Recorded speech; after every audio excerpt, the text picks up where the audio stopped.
Good evening, everyone, and welcome to round 6 of the 131 Web Radio Truck Series brought to us by ANZCAR. So just having a look at a massive field that's joined us tonight. Talladega always brings them out. It's a little bit like a full moon in that way. Lots of drivers out here tonight looking to try their luck. Some old faces, some new faces, and some old friends returning as well. But here with me to call the action, we've got Danny G. As ever, how you going, Danny? Yeah, good. Thanks, Edward. Yeah, biggest field we've ever had at a super speedway, so it's going to be pretty fun. Well, exactly right. I've just been watching some of these guys through practice, and we've seen some good driving and some scrappy driving, and guys just trying out different things, especially teams running together and trying a few different things. Just in terms of what you've seen so far, I mean, why do you think Talladega is so popular? What is it about it that brings so many guys out? I think it's as many complaints as you get about the super speedway racing. I think it's just enjoyable and it's different. It's different to anything else you sort of do. Even on ovals, you're so close together. They're two super speedway tracks, and they're like no other. And I think it's a great equaliser. Anybody can win at the end of the day. You just got to stay out of trouble, and you never know. You never know what's going to happen. I think there is an element of that, definitely, in terms of because there's no real speed advantage. The fast guys are no longer the fast guys. Everybody's capable of turning a lap at roughly the same speed. You just hold it wide open. But of course, when you're running together in a pack, it's more about attitude and aptitude than outright speed. And what I mean by that is in terms of the attitude, the patience that you've got to bring, and I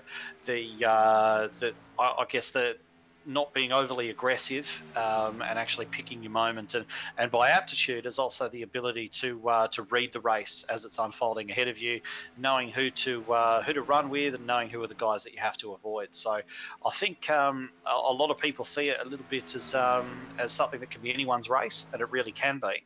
And that's one of the interesting things and exciting things about super speedway racing is the fact that out of those 43 guys that are out there tonight ready to take the start, there are 43 potential winners there.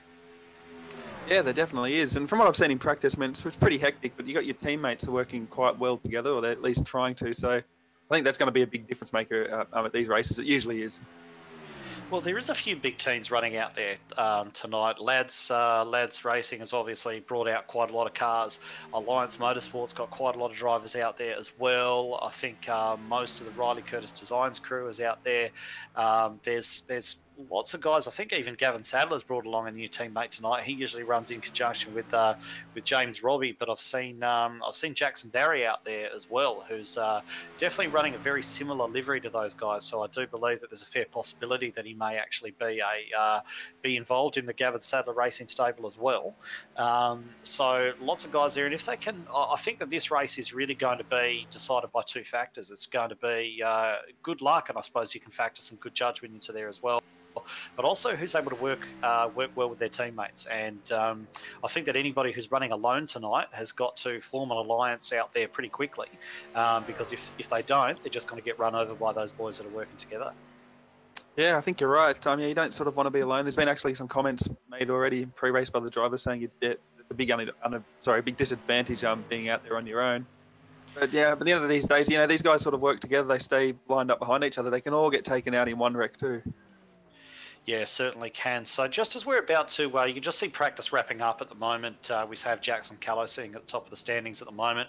But speaking of standings, we might actually just run over the championship points before we get started, before they get started off into qualifying. So it's very, very tight at the top after last week's race, where most of the had absolute horror rounds. So we've got Chris Purnell. He maintains a 1-point lead. He maintains his championship lead, but it is only 1 point there ahead of the very impressive rookie Jason Williams, who's just been so consistent.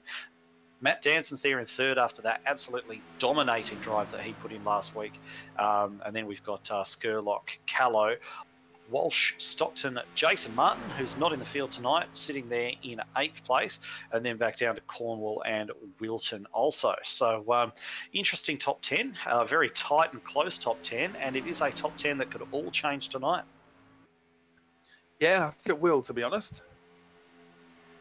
Yeah, I think there's a good chance that it will. I think that a good chance of a very strong position shake up there, especially looking at the lead being that close. I mean, a 10-point turnaround, there's one of a 10, 11-point turnaround. There's one of 4 drivers that can take over the lead tonight. And then, looking even further back, I think even if circumstances played in his favour, even Ricky Cornwall could be leading the championship at the end of tonight. And he's sitting there in 9th at the moment. So certainly something that can be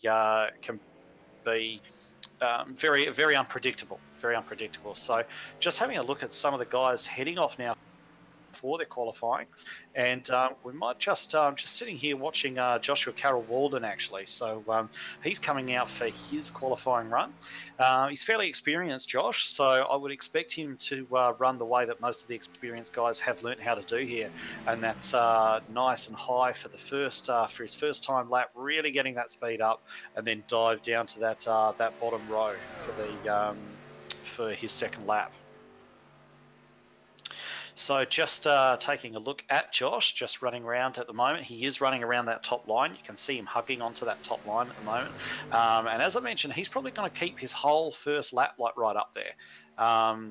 Just waiting at the moment for him to come around and start his first time lap, and he's actually just doing that just right now, just coming around to do that. So he is staying nice and high, just coming on to start his first time lap. The finish line isn't actually in the try over here at Talladega. It's a little bit after. You can see him crossing the line there, but the car's not really up to its maximum speed as yet, so he will continue around the top line and just build up those extra couple of miles an hour worth of speed in order to really be able to make the best of his final lap. So just cruising around the top here now. He'll be absolutely flat out, just holding as close as he can to the wall, making his run to the line as long as possible. So he's got the most opportunity to build up his run as best as he absolutely can. And he's just coming through 3 and 4 at the moment. You will see a time pop up for Joshua at the end of this lap. This is a timed lap, but it certainly won't be his fastest lap. It is the second lap here that everyone focuses on. So he's just coming through into the tri-oval now, and we'll probably just see him as he comes across the line drop down, and indeed he does, and he is going to try and hug that yellow line the entire way around this next lap. So let's see how well he's able to do it, because this is the absolute money moment as far as qualifying is concerned. He's a little way off, actually, just moving around a little bit in that bottom lane. He's not as steady as he'd probably want to be, and I think he'd probably want to be a little bit closer to the line than that actually. So just holding on at the moment, just back straight. There's nothing really you could do along the back straight to be any faster. It's the turns where all the time's made. He's just got to keep right down there on that yellow line. He's keeping down there pretty well, but he's probably not as right down on there. I think he's actually doing a better job through 3 and 4 than he was through 1 and 2. But as he comes out now, he's just going to hold on to that bottom line there. And as we come through the tri-oval, we're going to see where this puts him. Just coming across the finish line now, and that is going to give him puts him second, provisional second at the moment, provisional front row with a 54.935. Just behind Brian Richmond, who's set pole while we're watching Josh there. So just having a bit of a scroll through the field now, see if there's anybody just about to start their laps. Just having a look through the field. All right, just having a look at Gavin Sadler here.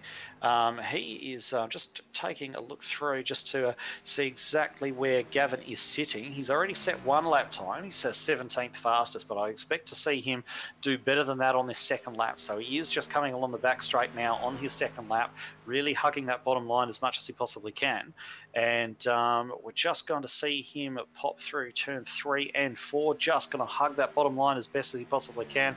He's got quite good car control, Gavin, so I'd expect to see him get right down there very well, as indeed he is doing. And he's going to hug it right down there, keep that line as short as possible to the line. He can't dip below the yellow line or the lap is invalidated. Or he actually does that. He's not supposed to do that, so we'll see what iRacing actually does with him. But he's going to cross the line there, and that will put him on pole. So he has taken pole, dipping below the yellow line there, but it looks as though iRacing system has actually allowed him to keep that lap. So good lap from him. We'll just have a quick scroll through to see who else is out there at the moment. I've just come up. Raymond Yeager actually is just taken to the track, and he's just about to start his first lap. So I'd imagine that he, like Josh and everybody else we watched earlier on, is going to stay nice and high for this first lap, and he's going to run around and just build up as much speed as he possibly can in order to drop to the low line and really get that fast second lap in. All right, as he just comes onto the back straight now, still keeping nice and close to that wall, keeping it speed up as much as he possibly can. And as we saw with the two drivers we followed so far, he's just going to be trying to make his run to the line as long as possible. He wants those turn radius to be absolutely as wide as possible to enable him to build up as much speed as he possibly can to get him the fastest start to the lap and carry the most momentum through to start this lap. So as he comes round to start this lap at the moment, just coming through, you're going to see him drop down and really try to hug that yellow line as well. And as he comes through turn 1 and 2, we'll see what kind of line he's able to hold.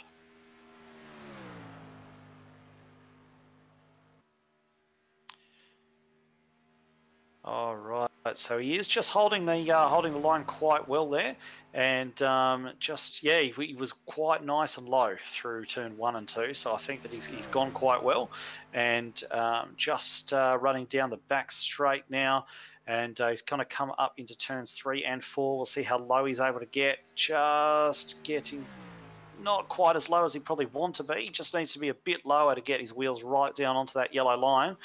He's close, and he does get down onto it. Just coming through there onto the straight now, just heading up toward the tri-oval, and he is going to go see where he gets, see where this actually puts Raymond Yeager as he crosses the line. And Raymond Yeager has gone P12 with that one. So such fine margins here, but he is 0.2 of a second off the pole position time. Yeah, that actually did look like a good lap too. I thought he hugged the line pretty well. To be 2/10 off, I'm pretty surprised by that. Yeah, definitely. So just having a bit of a look through, we can see Roger Clark at the moment. He's just actually leaving the pits, ready to begin his run. And what are you expecting to see out of Roger? Well, he's always been pretty decent at the super speedways, so it'll be interesting to see what he can do. He's just got to. All these trucks are pretty much going to run the same lines. He's a veteran at this. We'll just see what happens. Well, I'm surprised here. He's actually going on the inside on his warm-up lap. Yeah, I'm surprised to see him doing that as well. It's a little bit different to what we see the other guys doing and what we've seen so far. We'll see if it works for him, because he's, like you mentioned, he is one of these guys who really does enjoy the super speedways and knows a lot about the draft and how cars need to be set up for the open setup races and so on. A bit of a super speedway specialist, I suppose. He really does focus on these types of races. So also the... just watching his truck there, he does appear to be taking more of a traditional line for this first lap out. I'm a little bit surprised by that. Yeah, I mean, so am I. I usually get more speed wound up on the outside, but yeah, it'll be interesting to see what his actual lap is next lap around. Yeah, the stopwatch doesn't lie, does it? It's going to show whether this has been a method which is going to work or whether it's not. And I'll tell you what, if it does, if it's something that does work, then everybody's going to be copying him next time out. So we'll actually see what he's able to come up with. He is on lap 1 at the moment, and as we've seen, the lap 1 isn't necessarily the fastest lap. So give him a chance to actually build some momentum here and see what he's actually able to do. He's definitely been, shallowing the radius of those corners as much as he's been able to, and been trading a little bit of the distance he used to wind up for that. So just as he crosses the line now to go onto his second lap, he hasn't dived for the bottom either, and he's only 23rd fastest on that first lap, but that's not that unusual. So just having a look now what he's able to do, he is sort of getting reasonably nicely down there through 1 and 2. Let's see if he runs out wide. No, he is holding it nice to the bottom now, holding it along the back straight.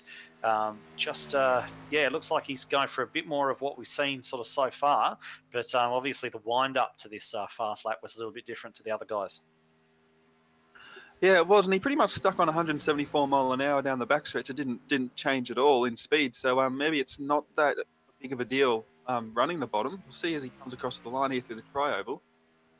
Yeah, so it's unfortunate we don't have a split time here where we can actually see how well he's going. But he looks like he's probably a little bit behind. Just as he comes across the line, this will tell us what he's done. And Second. Oh no, sorry, 13th. No, he's gone 13th. He's gone 13th position. So that probably, it's difficult to say. I mean, it's better than Jaeger, who we saw before run that more traditional warm-up lap, I suppose, to the fast lap. So who's to say it doesn't work? It's one of those things that's hard to know where he would have been otherwise. So just having a quick look through if we can see anybody else out there on a lap at the moment. Just having a look. Oh no, we have actually finished qualifying. We finished qualifying. I wasn't even looking at the timer. So, all right. So we're just going to go through the grid really quickly. We probably just need to actually get through this grid because there's so many guys to get through. And unfortunately for us, it's quite a long warm up lap here. So we will just run through your starting grid for this round of the 131 WebRadio ANZCAR Monday Night Truck Series. So as we saw before, Gavin Sadler on the pole with a 54.764. Good lap from him. He'll be sharing the front row with Aaron Dillon, actually, just sitting out on the outside. Then we've got James Robbie, who's Gavin Sadler's teammate. They're going to be really happy to have those two trucks lined up together there at the start. James Robbie inside row 2 with Bradley Cheney. Great result for him. Row 2. Then row 3, Kevin Bomford. He won the last super speedway race we had in this truck series. And Jackson Callow on the outside of him, row 3. Row 4, and Brian Richmond, the rookie. Mick Taylor and Ryan Jones on row 5. Row 6, Otis Cordwell and Andrew Fenton. A couple of new faces there as well. Then we got Roger Clark and Raymond Jaeger. A couple of more experienced guys then on row 7. Row 8, we're looking at Aaron Wilton and Joshua Carroll Walden. Row 9, Todd Maxfield and Kai Sloggett. Row 10, Andre Heidstra and Nicholas Walsh. Moving back even further from there, for row 11, we've got Michael Latter and Tristan Koch, Jackson Barry and Ricky Cornwall, Kyle Stevens and Phil Otto, Josh Micklemore and Matt Danson. Then we've got Michael Skurlock and Jason Williams, Matty Clowett and Chris Purnell, Darren McKenzie and Stephen Williams. Still going back to Ben Doherty, Matt Stratford, Dave Douglas, Riley Curtis, Brett Douglas, no relation there, they spell their names differently, Matt Hunter, Will Barrington, Lincoln Bishop and Nicholas Shiles, rounding out your field of 42 drivers. Yeah, this is a big field. This is pretty unreal. Awesome to watch. It's interesting. I think if you ever look at the mid-pack, there's only half the drivers sort of attempted a qualifying run there. And I think a lot of drivers like Micklemore, Danson, Skurlock, Clowett, Purnell, they were hoping to sort of start from the rear, and they're smack bang in the centre of it. Yeah, there are often quite a few guys that would prefer to actually start from the rear, and I think it's a tactic that they've definitely adopted in order to stay out of trouble. But like you say, there's been so many guys who've wanted to start from the rear, and in fact, Matt Danson has elected to start from the very back of this field, and that was his tactic going into this race, and he did let the officials know prior to the start of the race that that's what he wished to do. So he will be starting from dead last, but there's a few guys there who have wanted to run the same sort of tactic, but they're sort of now starting in the mid pack, as you mentioned. So it's going to be a worrying few moments for them, that's for sure. Yeah, and if I was Danson, I probably wouldn't be too concerned. You just pretty much back off this whole pack. You know there's going to be a wreck sooner or later. You don't want to be in it, so you want to be sort of far enough behind. So it probably wasn't a bad strategy on his part, and he does quite well coming from the rear. Yeah, he does. We've seen him put in a few trademark runs through the pack so far in this season, and in seasons gone by as well. It really doesn't seem to matter where Matt starts. He usually winds up the front. But speaking of up the front, we're looking at Sadler and Dillon leading those two lanes as they come around now and they're actually coming onto the back straight. Got a little bit ahead of myself there, I think. Thought they were a little bit further ahead than they were. Yeah, that did feel like a long lap. These are long laps. They go for about 2 minutes 10. They are actually going through the tri-oval. Oh, they are indeed. Okay, so we are ready for a start now. Just the pace car dives down. It'll be up to Gavin Sadler when to go.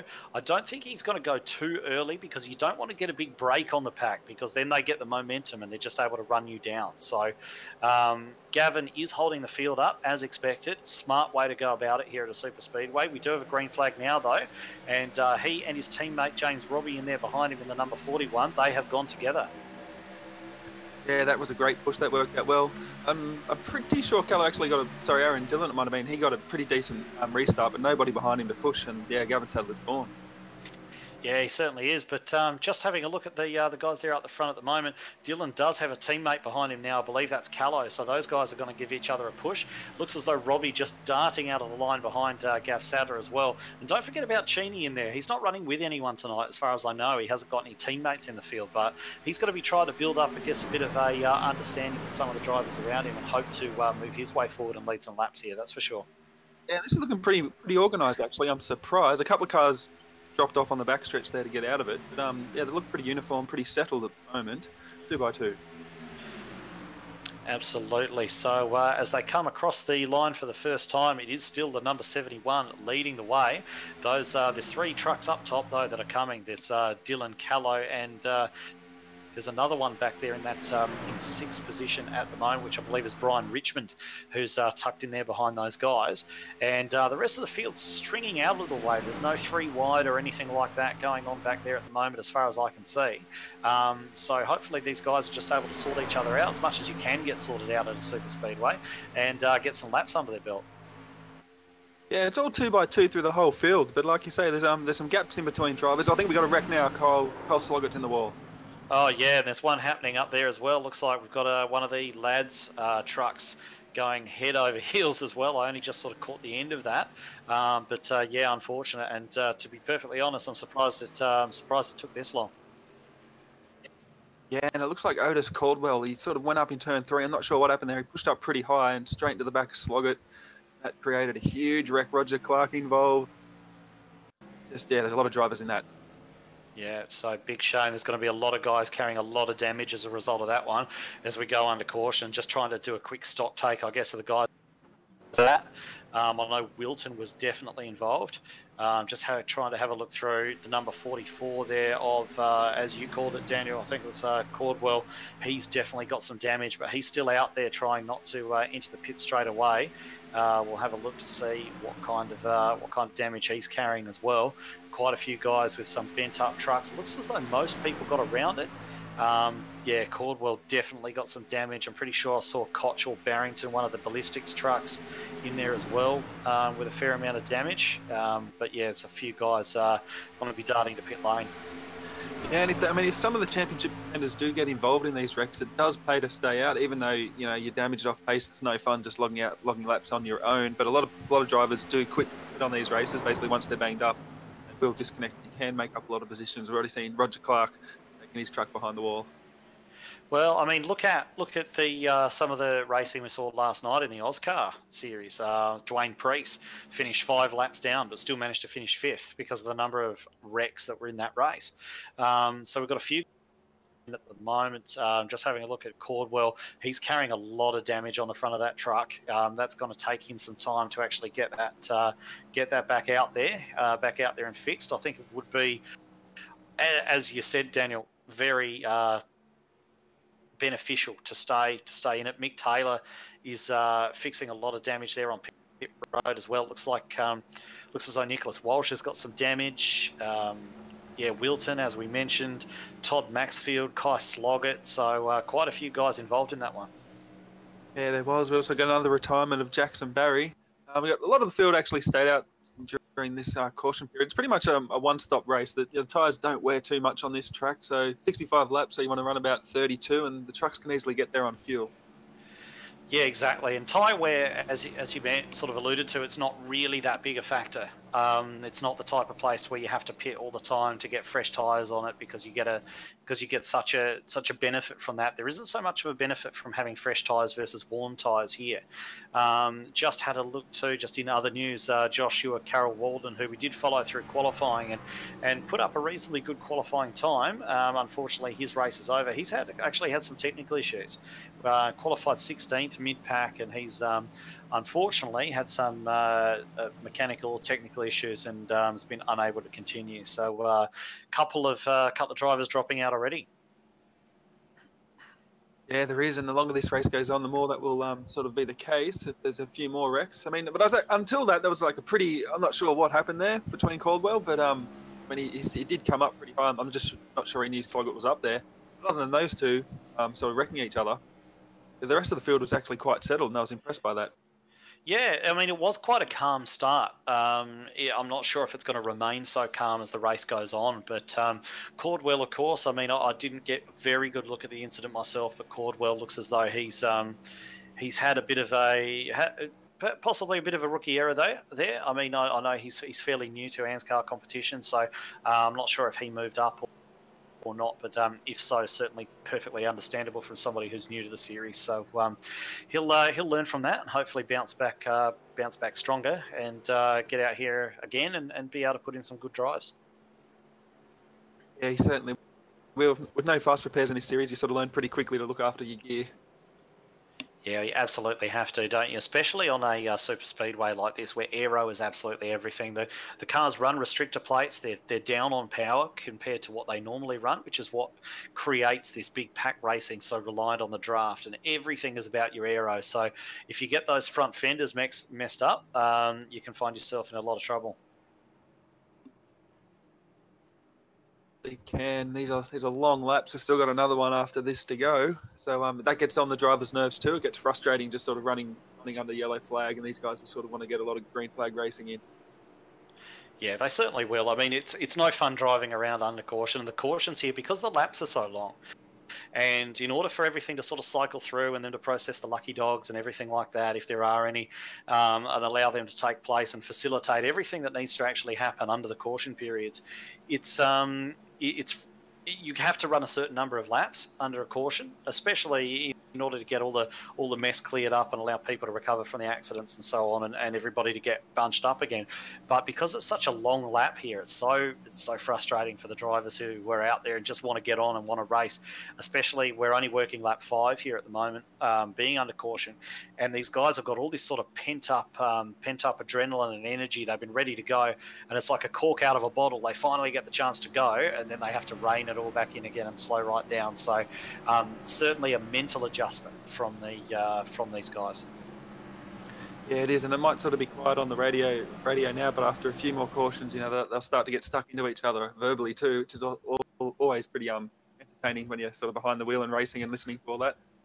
Yeah, the drivers are able to communicate. For those who maybe aren't that familiar with sim racing and the way that it works, the drivers do have the ability to speak to one another. It does sometimes get heated, as I'm sure everyone can appreciate. And once they do start to get a little bit frustrated, a little bit edgy, if we do see quite a few more wrecks actually take place, it's got to start to people are going to start to probably snipe at each other, and of course that brings on impatience and aggravation, and then they get more impatient and more wrecks tend to follow. So it is early on in the race. We've got 60 laps to go, so let's hope that the guys are able to get back under green flag conditions and run nice and cleanly, and we'll see some really good close racing that these types of super speed ways are renowned for. And just taking a look at the pace car, it looks as though the lights have gone out, so we'll be going green next time around. Yeah, it's going to be good. I was taking a good look at Gavin Sadler under the replay. I'm not sure if it was broadcast, but he was having a bit of fun with the pace car sitting up right behind its rear. Still pretty much doing that now. Yeah, we're about to go racing soon. It's going to be good. Yeah, we did see that in real life NASCAR a little while ago as well, didn't we? Where Dale Earnhardt Jr. was guest driving the pace car, and Kyle Busch came up and gave him a little bit of a shunt in the back, just a little bit of a hello and a greeting from the current race driver to the retired one. Yeah, that was good. I do remember that. All right, so just coming down the back straight now, these guys, all the drivers are going to be just getting themselves set again, ready to go. They've had a few laps of racing and they've had a bit of time under caution as well to just sort of settle the nerves a little bit as well. You know, there's always a little bit of nerves at the start of a race, and these guys are going to want to just settle themselves down a little bit. Of course, the guys who are back in the pack at the moment, they're going to be thinking about ways to try and get forward, but the one thing that you can't do on a super speedway is rush it. You can't go slicing your way through traffic, Days of Thunder style. It just doesn't work. It just doesn't work in real life. So you're going to have to be patient, pick the right lane, pick when to go, and we'll get going. And they'll just need to try and take care of their stuff because there's a long way to go. Yeah, and these guys are starting to learn. I mean, in the K&N race last week, there were drivers talking about they were pretty much arguing with each other, but they were saying if you're stuck on the inside line, you're not going anywhere, there's no point trying to slam each other and bump draft because you just end up wrecking each other. So they are starting to learn the more they race this. And that's one of the good things about the way that ANZCAR's actually set up, isn't it? Is that they've got that progression. I mean, most of the drivers that are racing here are going to have the desire. Some of them already do race in the Thursday Thunder Series, but they've all got that aim to actually progress there. So they've got to learn these things, and they are learning these things, and it's actually performing the function of bringing the new drivers through and actually training up the drivers to compete in ANZCAR for a long, long time. But just looking at the restart, as we've seen, Gavin Sadler has gone quite early this time, a bit earlier than he did before, and he's left a few cars in his wake, and they're actually running single file back there. It seems to almost have caught a few guys unawares. Yeah, it has. They're definitely spread out, but they're pretty close within each other. I think they're going to form some big packs here. They're all going to get pretty good runs on the lead. Excuse me. You'll already see Ryan Richard sort of come back up behind third place there. He's got cars behind him helping him. Yeah, we've just got one of the lads' trucks there. I think it's Dylan just going to the outside, and they're going to go 2 by 2 again up the front.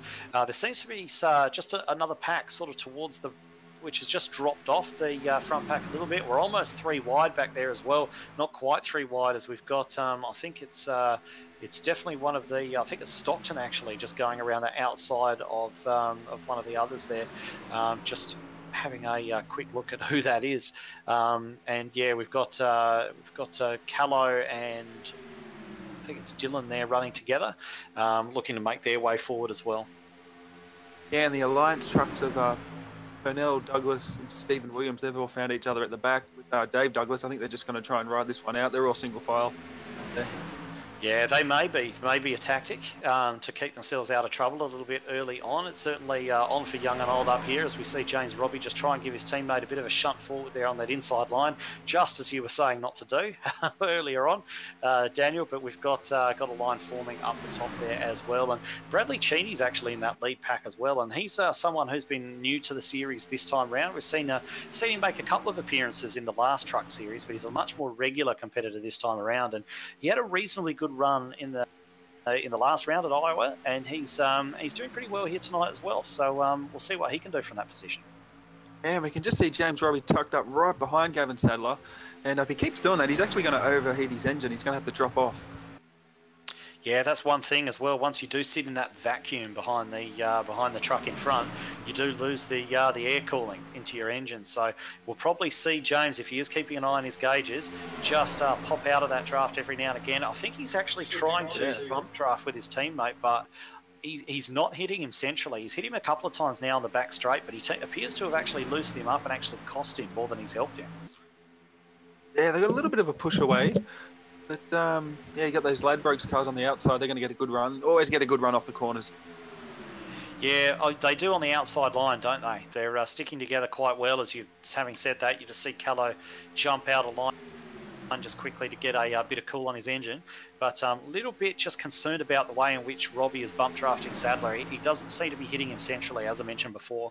And he did get a bit of a push forward, but he did also make the back of Sadler's truck step out. And I'd hate to see one teammate wreck the other, that's for sure. Yeah, I mean, if we could get a shot of Robbie's in-car, you'll just see, all he can see is pretty much just a spoiler in front of him. So he doesn't really know where he is on the racetrack, especially when he's that close. I think that's why he's sort of zigzagging around.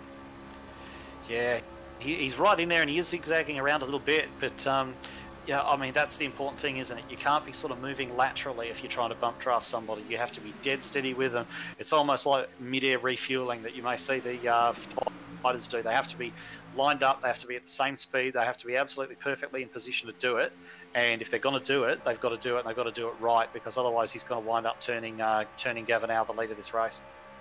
Yeah, and I mean, that view gets worse and worse the more you go through the pack. The guys in the middle of the pack just can't see anything. All they can see is cars. They really, especially on the outside, if you're on the inside, you don't really know where you are on the racetrack. And if pretty much like it is now, if that front car's sort of covering that yellow line, you're just not really sure where you are. Well, you can see a few guys as they go 3 wide now. There's running 3 wide. I think there's Jaeger and potentially Callow there up the top. It is Callow, actually. Jaeger and Klute's going with him. And it looks as though one of the DPR Benmax trucks is going with him as well. That's actually Ricky Cornwall. They're almost sort of 4 wide there as they're just sort of sorting themselves out. That's allowed the guys running the bottom lane to actually get a big single file run going and pull out quite a way. And there's all sorts of stuff going on through the tri-oval. There's 3 wide. There's guys trying to stick their noses in to make that 4 wide. It is quite wide through the tri-oval. There's actually a 4th lane that does open up there, but it quickly condenses back down to 3 as you come into the through turn 1 and 2. So that's something they're going to have to be mindful of. Yeah, I think that sort of freaked a couple of people out there. They were pretty hectic, and now they've sort of sorted themselves back out. But here they go again. Yeah, it would have freaked me out. That's absolute for certain. But, Richmond just coming very, very close. Richmond coming very, very close as Stockton tries to force his way down underneath him. How they avoided contact there, I don't know. That was incredibly close and would have been the mother and father of all accidents. But as we say that, this big pack now is actually coming up to catch some lap traffic.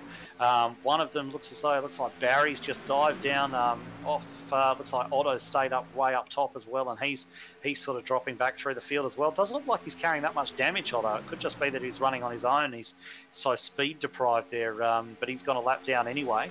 And I was a little bit worried that was going to be a bit of carnage as well, but it looks as though those guys have negotiated it quite well. Yeah, car on the top, car on the bottom, pretty much at the same time. That's not ideal for the leaders. Every now and again, you will get the drivers sort of texting each other or chatting and saying where they're going to be on the racetrack. That's not the case always, and you sort of don't know where they're going to be as they pass another one down the backstretch. Yeah, and people watching may think if the drivers are all able to communicate and talk with one another, it's not really authentic. Well, it kind of is. It may be more authentic than you might think, because in real life the drivers do use hand signals to communicate with one another when they don't have radio contact with a teammate or something like that. But even guys from other teams, they will use hand signals to signal to the other drivers what their intentions are, because you just can't run in a pack like this if you can't communicate with people. It's just impossible. So in actuality, it does. Even though the communication method is different, it does actually add a greater level of authenticity to the competition. Yeah, and it's kind of necessary out there to know what's going on. I mean, they're not conversations that people have; they're just very quick, sort of brief. This is what's happening. This is what I'm doing. He's got Damon Stockton now. He's up there behind James Robbie. He's found his way to the top 3. Yeah, so we've got these guys running up the front at the moment who've got this, some of the more aggressive guys are moving to the front. Of course, the 2 Gavin Sadler racing trucks, they're at the front. That's where they've been since the start of this race. But the other guys who are sort of making their way to the front, I'm talking about Stockton and Callow and guys like that who are known for being very aggressive. They're the ones that are making their way forward at the moment. Whether they'll still be there at the end is another question, but it's certainly their aggressive approach is paying off at the moment. We've seen them go 2-3 wide when they've had to, and at the moment they've managed to pull off those moves they've been trying to make. So it'll be interesting to see if they're able to maintain that to the end of the race. And as we see that, there's actually the 2 teammates. One teammate's abandoned the other from Lads there just momentarily, and just pulled out to try and make it 3 wide, but no one went with him, so he's tucked back in behind Jackson Callow. Yeah, this is a 16 truck field at the front here in this first group, and then it sort of splits back into 3 trucks, and then another 10 or so trucks sort of back there, 13 seconds behind there, riding it out. People like Brett Douglas and the Alliance guys, but it's pretty hectic up front, and this is what they're trying to avoid. Yeah, and just looking further back, there's a 3rd lane forming. We've got Richards just dropping down there onto the apron. They're going to go 2 wide, but there was a couple of guys further back. I think it might have been Cornwall and Clute that were actually trying to get a 3rd lane going. They've been unable to keep doing that because there's a bit of slow traffic that's just hugging the wall at the moment. A bit of lap traffic that's just going to have to fall back past. You can't go 3 wide past another truck like that. But don't be surprised to see Cornwall and Clute jump out again and try and get that top lane working. Yeah, this is actually some really good racing at the moment. They're pretty much having a good go at each other, but nobody's wrecked yet. Yeah, no one's doing anything silly. And look at where Damon Stockton's managed to position himself. Not so long ago, he was third or fourth back on the inside line.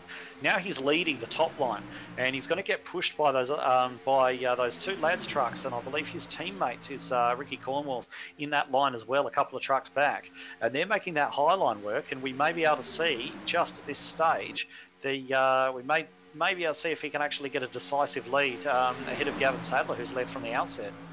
Yeah, I think that outside line with the Ladbrokes trucks, they just needed pretty much people to go up there with them. And now they got Stockton who's aggressive, so he's just going to put his foot down and go for it. Now they got sort of some trucks up there that probably got a fourth sort of coming onto them now, and they're getting some big runs coming down the back stretch on drafting. Yeah, they're all over the place, aren't they? And just while this has been going on, we haven't had too much chance to even talk about the championship, but we might actually talk about that a little bit later on.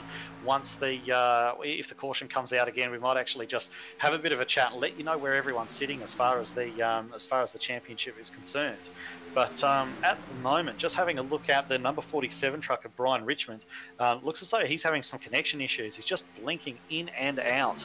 That's not what you need in a big pack environment like this, where the slightest little touch or anything like that can mean disaster.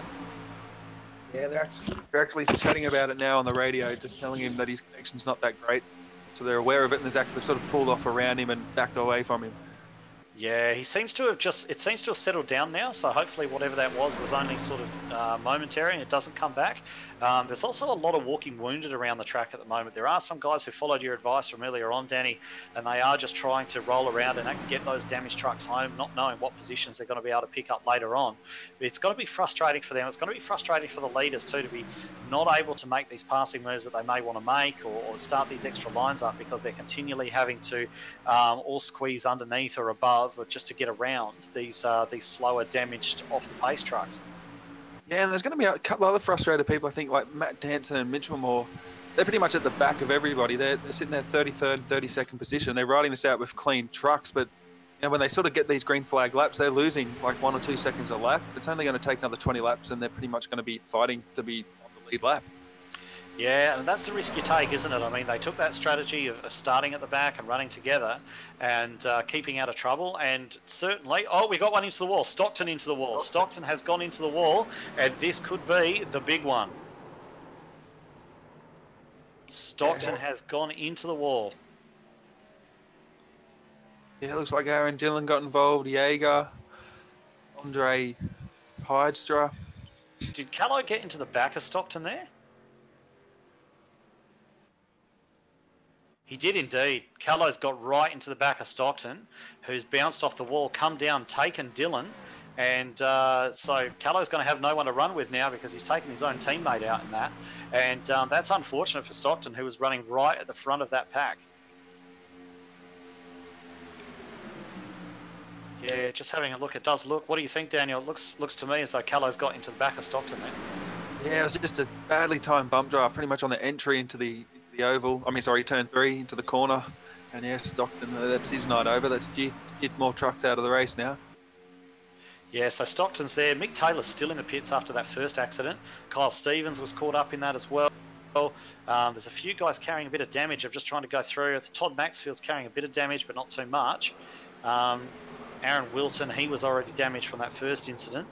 But there's quite a few guys out there at the moment. There's quite a few guys that are clean, but it definitely hit a few guys. I think Phil Otto's been running around with that damage as well. So yeah, there's a bit of a mixed bag in terms of performance that you're going to have out there. And we're just going to have a quick look here and watch as they all settle in behind the pace car. And there's a few going for pit road. Most of the leaders are staying out, but it looks as though the first truck onto pit road is going to be Dillon to get that damage fixed. Yeah, this could play out interesting because, like I said, it's a one-stop race on fuel, but they're 20 laps into this race, and if it goes another 20, 25 laps green, they're all going to have to pit. So the drivers who are pitting now can sort of leapfrog them in the cycle, but they're going to have to pit again too. But if you get a caution flag, there's a chance that these guys can go a lap down and pretty much out of the picture. Yeah, and that's the other thing as well. It seems as though, like, a lot of these guys who are pitting are guys who's got damage on the trucks.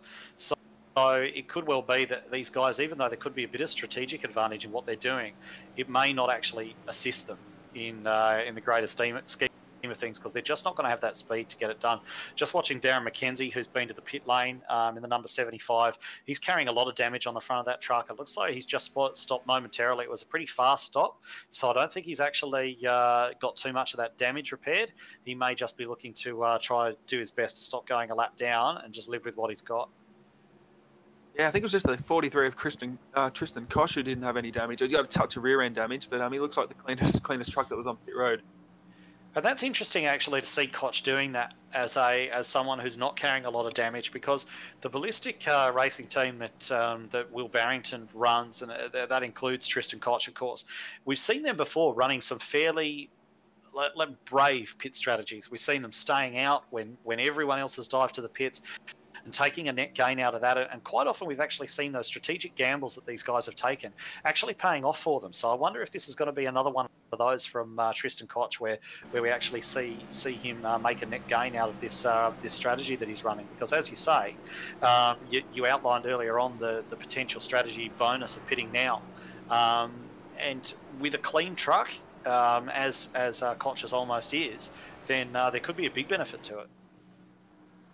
Yeah, and I think other drivers like Danson and Mitchellmore too, they took advantage of this. The other problem is if these guys do run those 20-25 green flag laps, they're going to have to pit under green. And this place get pretty hectic. Everybody comes off turn 4 pretty fast, trying to get to 55 miles an hour.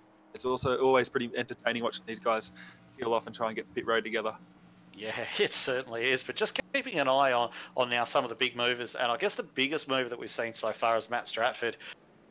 He's actually diving for the lane right now, but he before he peeled off into the pits, he was up to P6 from P36 on the grid, so 30 positions up. Just watching the guys coming down the pit lane now, and it does appear as though just about every single truck from the Alliance Motorsports stable has come down the pit lane as well. So they're probably looking to stay together. There's a few other guys peeling into the pits this time round as well. So we'll just see where they all shake out, and then we'll just give you a bit of a update on where your championship contenders are running. Yeah, I think that might have answered my question. I don't think pit road was actually open. Now that it's open, you see all these guys dive down. It could well have been. It could well have been. That actually crossed my mind as well, thinking a lot of those guys who dive for the pits could have been doing so into a closed pit. So looks like a lot of people have taken service now, dive for the pits. So once all these positions update, we'll have a bit of a look at where the main points contenders are, because there's a lot of guys who are right up there in the championship, but they're running a little bit further down in the order at the moment. And I think a lot of it might be strategic. There's most of those guys are still running there with clean trucks, and they may just be trying to keep out of trouble for now, with the aim of putting on a charge back when a few more guys are carrying damage and a few more guys have been taken out. Yeah, they're probably expecting a few more wrecks just to take out the field, and then sort of that halfway mark, they really can't settle back anymore. They're going to have to go for it. But yeah, I mean, that being said, they are going to have to do that. But I mean, if they're holding back, if we see another couple of runs the way that we saw before, I mean, we saw some very long. We just saw a fairly long green flag run. If we can get that kind of run again, then the strategy of sort of hanging back and keeping out of trouble could actually backfire for these guys. Yeah, it happens to me all the time. You try and play it safe, and even you got the 24 car here of Todd Maxfield, a 5th spot. If I have a look at his car, he's having a little bit of damage there on the front end and the rear. So, you got these damaged cars up front, and just because you're at the back and you go to the draft doesn't necessarily mean that you can make your way to the front, because the field will sort of back up with damaged cars, and you just don't have the draft anymore to catch the lead pack. All right, so here we are, just on lap 22 under caution. The two drivers at the front are still Gavin Sadler and James Robbie, as they have been since the start. Haven't they worked together beautifully from the very start of this race? Qualifying couldn't have gone better for them, and they're still running there together. Brian Richmond also up there having a great run. But we did mention earlier on we're going to have a look at some of these championship contenders, and I guess the story at the moment is we've got Chris Purnell.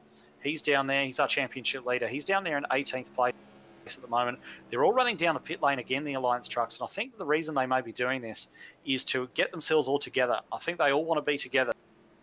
Lane, they're actually sacrificing a few positions, and they're actually coming to a stop at the end of the pit lane just to get themselves all sorted out together.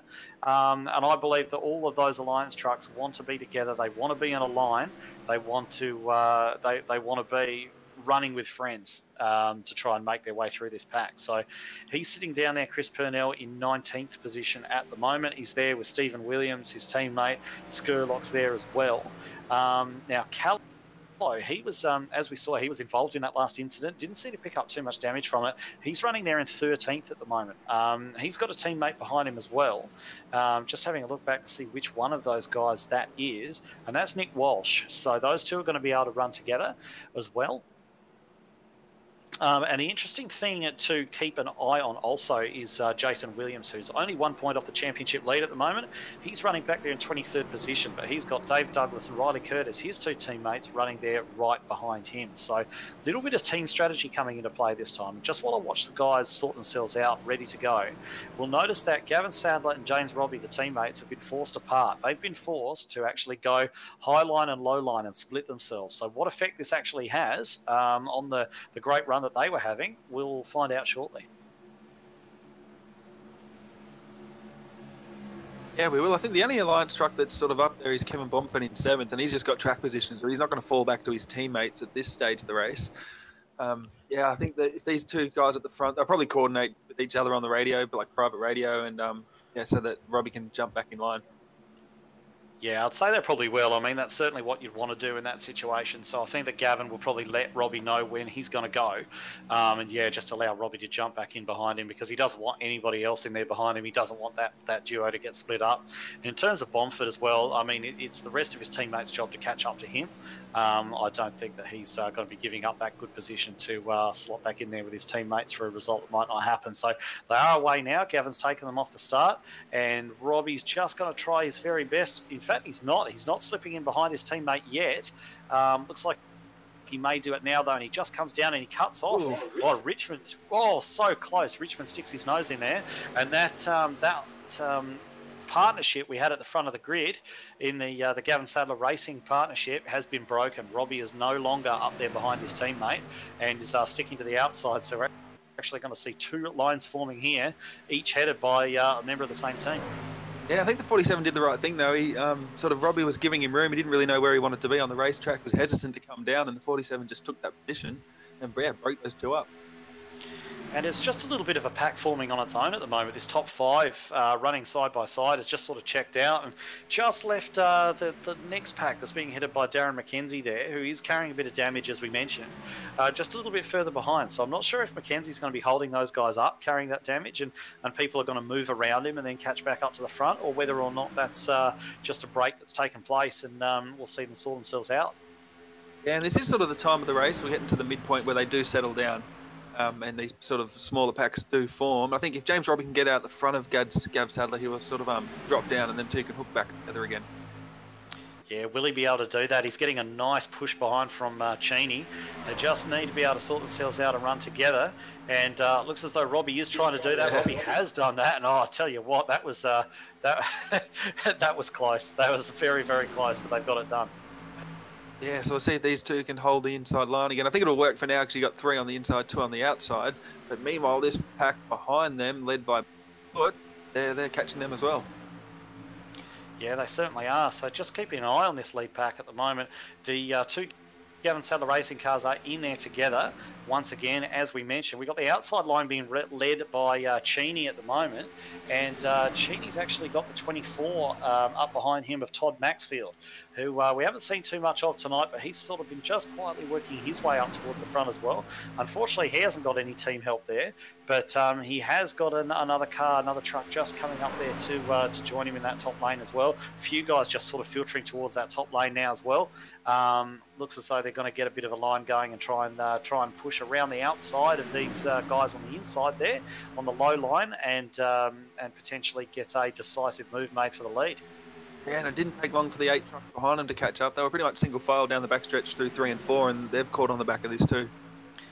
Not that surprising at all. When you get a whole bunch of trucks running together single file, they are going to catch up to the guys who are running 2 by 2.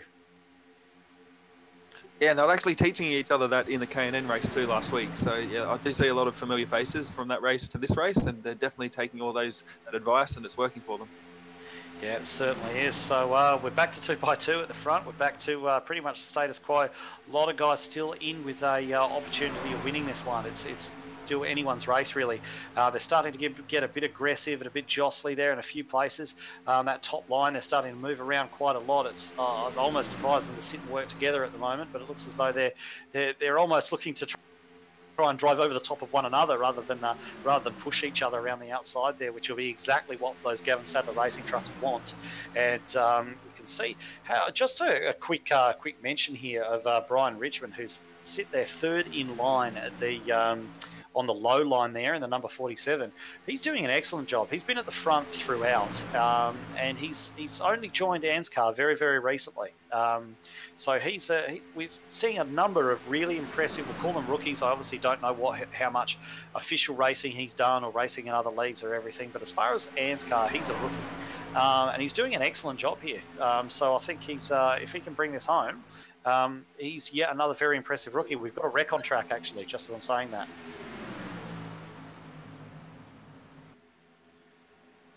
Looks as though potentially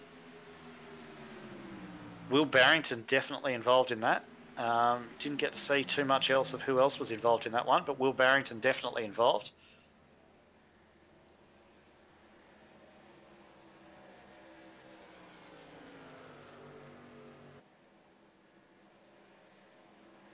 Guys, just watching everyone sort themselves out. Looks as though Riley Curtis is carrying a little bit of damage as well, so he could have potentially been involved in that.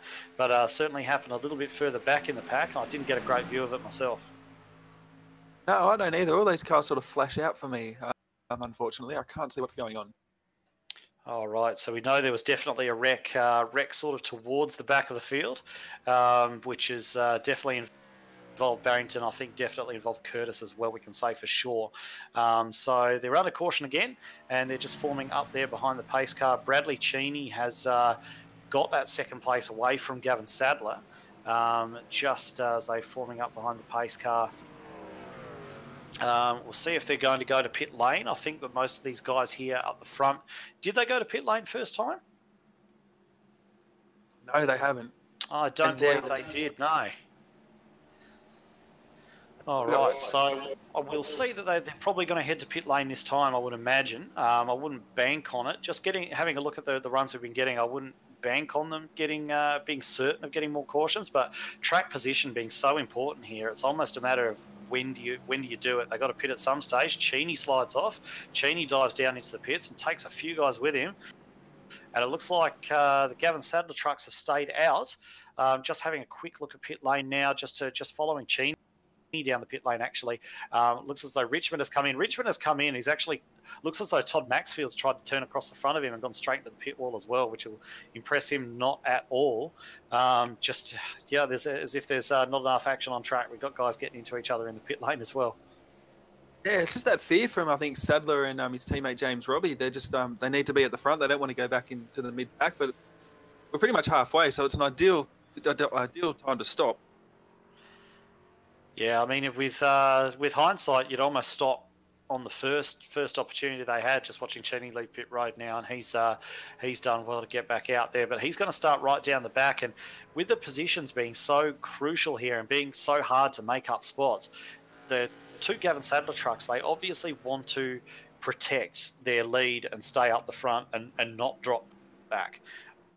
But at some stage, they're going to have to. They've got to come to pit lane at some point. So unless the rest of this race runs under caution and they may be able to get there on fuel, they've got to come to the lane at some stage. So at some point, they're going to have to make that decision. Yeah, they are. We'll just have to see what happens there. But there's a few of them that did decide to sort of stay out. So they're all in this together. Not together personally, but they're all in the same boat. Yeah, I think most of those guys who did stay out actually pitted on the last caution though. So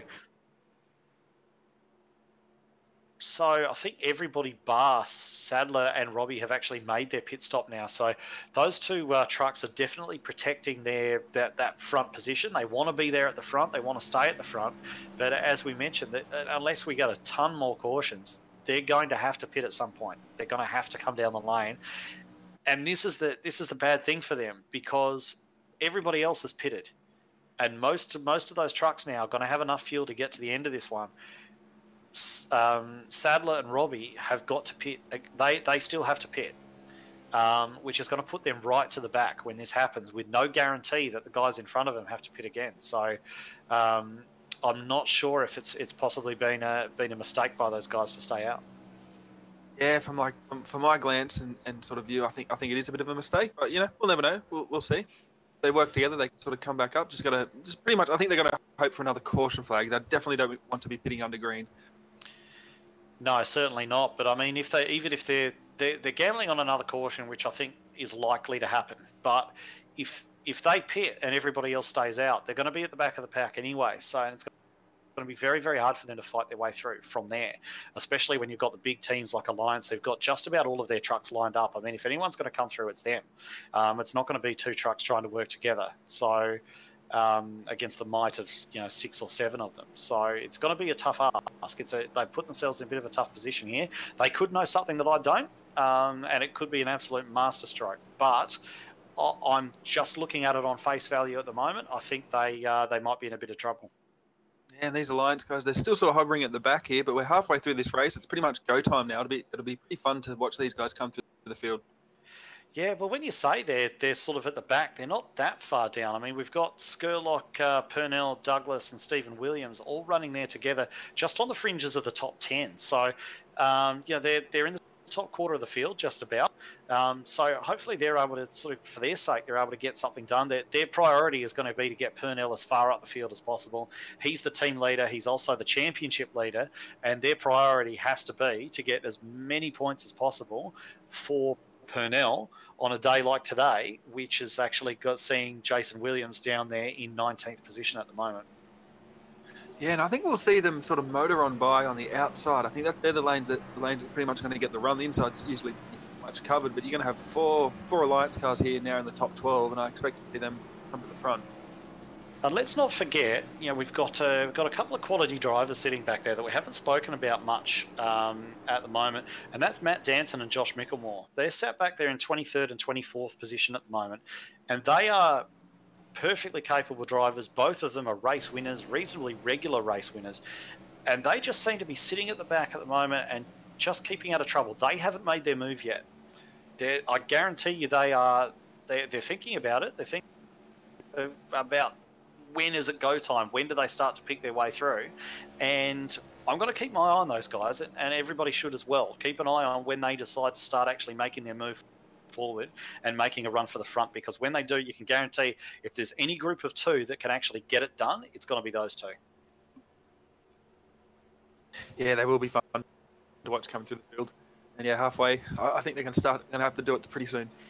Yeah, they can't wait too much longer, can they? Because if they probably won't have to. No, we're not going to have to wait too much longer for any more green flag running, because the lights on the pace car are out. We're going to see James Robbie lead them away at the end of this lap after the pace car dives in. And I think that they're going to try and arrange between the teammates something very, very similar to what they did before, where the front truck has gone, and then the second truck tries to just drop in behind them, and then they can run together. But you've got Callow there, and Cornwall, who are both very aggressive drivers, sat in there as well. And if either one of those guys are able to do anything like we saw Richmond do earlier on, and get the nose underneath that second place truck, then that little that partnership that they've got running there at the front could be broken once more. And there's a couple of other faces there in the top 10. Cluett, he's up to 6th. This is his sort of first time in the top 10, so we'll see how he goes. And Michael Ladder too. Hasn't he had a good run? Because he didn't get to the front through pit stops or anything else, because if you remember earlier on, he was part of the two-truck partnership that was trying to run together around the outside, run right up the top together, himself and Ricky Cornwall, that tried to get that done, and that was happening at the lead pack. So just ever so quietly, Matty Cluett's managed to work his way up there from a fairly lowly starting position. I think it's been a good effort from him. I think if he can continue on, he's on for a very, very solid finish, if not the victory, which is still open to anyone. Yeah, his teammate Sloggett, he got taken out early, so he's done this all on his own. Yeah, and Roger Clark, of course, part of that middle finger racing as well, got taken out very early on in this one. So we're going to see them come around turn 4 now, just still behind the pace car at pacing speed. But that pace car is going to be dropping off any moment now, and we'll see James Robbie lead them away and see what kind of tactics these guys adopt to try and get back in line. Yeah, I think we'll see something orchestrated like last time. James will tell him sort of when to go. See what happens here. They've been going sort of pretty much early on the restarts. All right, and they've gone again. Robbie has gone, and this time Sadler straight down. Nice big gap in front of Callow there that he can slot into. Cornwall drops in down. He's actually tried to drop down behind Callow, but I don't know if he missed a shift or something like that, but he's dropped like a stone. There's quite a few trucks that managed to round him up. So we're going to see these two Gavin Sadler trucks lead off together again. And we've got Callow in there behind it. We've got Clute come from 6th place all the way up to 4th. And you can guarantee that those two are going to make a run for the lead sooner rather than later. Yeah, and it looks like the top 4, they're trying to break away now. So the pack's sort of racing behind them. That's going to help their cause. But Clute now on the outside. Yeah, making a big run there. And what did we say earlier on? Just a little bit further back in the pack as well, we can see most of those Alliance trucks all lined up there together on the top. So they're going to be wanting to be pushing forward as soon as they can. But there's been a nice little jump by these top 4 out. They will get chased down, I imagine. But at the moment, it's 2 by 2 and only 2 by 2 at the front. Just together as this group of 4 battles over the lead at the moment. Just each one trying to work with their partner there. And will be interesting to see if they can get something done before that pack behind manages to actually catch them up, which they certainly will. Yeah, they will. If they could just get back in single file, they're a second ahead of this pack, and the second pack's just starting to sort themselves out now, but they did get a massive jump. I'm not sure if four trucks could break away, but if the rest of the pack continue to sort of battle like they are, they definitely could. Yeah, running single file they could, but they don't want to give, and they don't want to work together at the moment. They all want to lead this thing. We've got Callow going around the outside trying to grab the lead. I'm fairly sure he would have actually had the lead just momentarily there, just while they were going through that turn. He carried some momentum off the turn, but that pack behind is now starting to get itself sorted out. It was looking a little bit wild back there. There are a few guys 3 wide, almost 4 wide there for a moment, and they will get themselves sorted out and form 2 strong lines and charge right back up behind these guys once again. Yeah, that second pack lost another 3 tenths. So the longer they keep battling, they're just actually losing ground to the top 4. Yeah, if that top 4 looking fairly steady at the moment, and they are still pulling out. I'm surprised they're still pulling out. Actually, but this pack behind has really got to get itself sorted out and get to the stage where they're running cleanly and together. And you can see Michael Latter leading the inside row of that chasing pack, which is not catching up on the leaders at the moment. And we've got Cornwall there on the outside, and he's got 4 Alliance trucks all lined up behind him, and they're going to try and get back up to the leaders, because the last thing they want is to be dropped by them. Leaders have sort of sorted themselves out into single file now. Maybe they've sort of seen that they can break away. Michael Latter's doing a great job leading that pack. They're 3 wide now going into turn 1. Yeah, 3 wide's not going to help them catch up, is it? And nobody is running with Cornwall. Cornwall's gone there into the middle, and no one is running with Cornwall at all. He's trying to catch a bit of side draft there, and he's doing it reasonably successfully as well. But he's going to get dropped. If nobody runs with him, he's going to get dropped. And that pack is going to get dropped if they don't sort themselves out, because those 4 trucks in the lead, as you mentioned, Dan, they're back in single file, and they are looking to gap the cars behind. They are looking to gap these guys, and then a bit later on in the race, they're going to sort it out amongst themselves. Yeah, and actually, I just caught some radio chatter from Clute, and I'm pretty sure I heard him say that they're not going to catch up if we keep running single file. So, yeah, they're well aware of it. Yeah, so they definitely are working together. It's not just the way it's worked out. They definitely are. This is intentional, what you're seeing here at the front of the pack. Those 4 guys running there together, 4 drivers all there in a line, and they have indeed pulled out another 2 tenths on that chasing pack, which is now being led by Michael Skurlock, Chris Purnell out there together. So they've had a little bit of a breakaway. They've got around Latter and past Cornwall, and now they're in there together, and you can guarantee, you can absolutely bet your bottom dollar those 2 are going to run single file as well and try and get a bit of a draft and chase these guys down. And they're just waiting for their teammates to clear Latter and get back up behind them as well, but they're nobody really in an imminent position to do so at the moment. Oh, and actually, I think they've actually gained some position on that track. They've really got together. Purnell's really pushing Skurlock, and they've gained on these leaders. They're about to catch them. Yeah, they have, haven't they? They've closed them down. I can't believe the rate they've closed them down. Running together, they must be really just drafting brilliantly well together to do that. And you can see that the leading pack has gone 2 wide again, so it's about to become a 6-way battle for the lead as those 2 Alliance trucks get in there. Don't be surprised to see them make a 3rd groove up the top. Let's see what Skurlock does. They've caught them now. They've caught them now. They're just sticking in there low at the moment. I would have thought they may have tried to carry that momentum up around the outside, but they do move high now. They've found a bit of momentum going at the top lane, and they've moved up to the top lane. And if these guys can all draft in there together, they will get around the outside and take the lead from those two Gavin Sadler Racing trucks. They will be able to chop down in front of James Robbie, but they have to stay in perfect line to do so. Yeah, and I was just going back to what we were talking about during the caution flag. I was just having a look at Matt Danson and Mitchell Moore, and they are definitely at the back there. They're still hanging at the back trying to ride this one out. They're probably expecting another caution flag soon. Well, it's a risky game to play. I mean, just running on these running these races at all is a pretty risky proposition at the best of times. But they're sitting back there. They've only got maybe with 20 laps to go, they're going to decide that it's go time. And 20 laps is in about 6 laps time. There'll be 20 to go, and you may see them at that point put their foot down and start to go. But definitely keep an eye on them because they're going to do it. They're going to try at some point, as will Riley Curtis and Jason Williams back there together. They will definitely try and move their way forward as well. Yeah, they're not out of it yet because I still expect this second pack to hopefully sort of sort themselves out. And some Danson and Mitchell Moore, they're just at the back of that second pack, so they've definitely got a shot in this. Well, we're 3 wide now at the front. We were 3 wide momentarily there for the lead. The Alliance was momentarily split up as Purnell got up and went up there with Clute, and Skurlock stayed low. But they've now sorted themselves out back again into a 6-truck train, I should say. And if they stay single file, which they're not, but if they did, you would say that they're probably going to move away. But it looks as though Purnell right up there on the back of Callow, there might have been a bit of bumping between the two of them. Didn't look that clean and friendly either. So it didn't look like a nice bump draft. It looked a little bit iffy to me. Yeah, he gave him a good shot into turn 3 though, and they're just about to come off turn 4. See if they carry some outside momentum. It looks like it. Going to get on side Robbie. Even get the lead he does for a split second. Tell you what, you'd want Purnell drafting with you today, wouldn't you? Because whoever he gets behind is absolutely firing along. It's happening to Callow now. It happened to Skurlock earlier on when those guys got together. And I think, just looking at that, I think that second pack is starting to catch these guys. Finally. Yeah, they were 2 seconds last lap. Now they're down to 1.6. So yeah, 4/10. They certainly are pulling it back in, so it's about to get pretty wild back up here at the front. But Purnell doing a great job of pushing Callow along there. Callow just staying in line, as all he needs to do is accelerate and steer.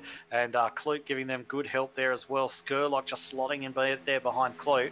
And the two Alliance trucks have gone high. They've actually made it a 3rd groove around the outside. I wonder when and they're actually doing that. They're running together around the outside, and are they going to be able to do this? I think that the Robbie's lead was under imminent threat the way they were running, but now it appears as though Callow has dropped back in behind the front 2 again. Clute's going to be there, and I think that's scuppered any plan that Alliance had of running there around the outside, but Callow's now jumped to the outside again, and it's got to be pretty much as you were.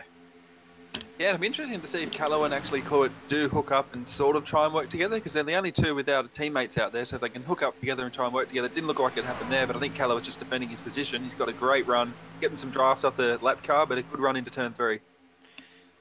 All right, definitely is leading the race at the moment, but Robbie coming back down with the shorter run around the inside. But you expect Callow to get a better run off this turn. So let's see what actually happens here. He's got Purnell right up behind him. Purnell probably doing the best job of pushing at the moment of anybody out there, shoving Callow along. And Callow's definitely got the lead of this one, and he's going to lead for this lap. And have they got enough clear to actually drop down in front? Callow could drop down in front. I'm not sure if he wants to take... Yeah, they have done. They have done. So for the first time, that run that Gavin Sadler Racing has had between Robbie and Gavin Sadler has actually been broken, and they are no longer heading this one. Well, they're zigzagging all down the backstretch. Meanwhile, the pack's actually caught up to them. There's three packs, but they're there. They're within earshot, and I think Dave Douglas pushed Michael Ladder. He's doing an unbelievable job. They're sort of back into that lead pack. Yeah, so Dave Douglas is up there now as well. He's joined in. A couple of others have joined in. Latter's there, as you mentioned. I think we've got Andrew Fenton up there, so who's very new to this this competition as well. And Darren McKenzie's just sitting in there behind this pack as well, probably not wanting to pick up any more damage on the front of that that particular truck. But it's suddenly come alive here. Yeah, it has. This has been a great race. Great green flag run. This is probably one of the better races I've seen here at Talladega. Yeah, almost reminds me back of the Daytona 500 that we ran in the ANZCAR Cup at the start of the season. That was such a good race, so much green flag racing and really good, respectful driving and sensible driving. As we say that, there are guys going all over the place as they go down the back straight, below the line and everything else.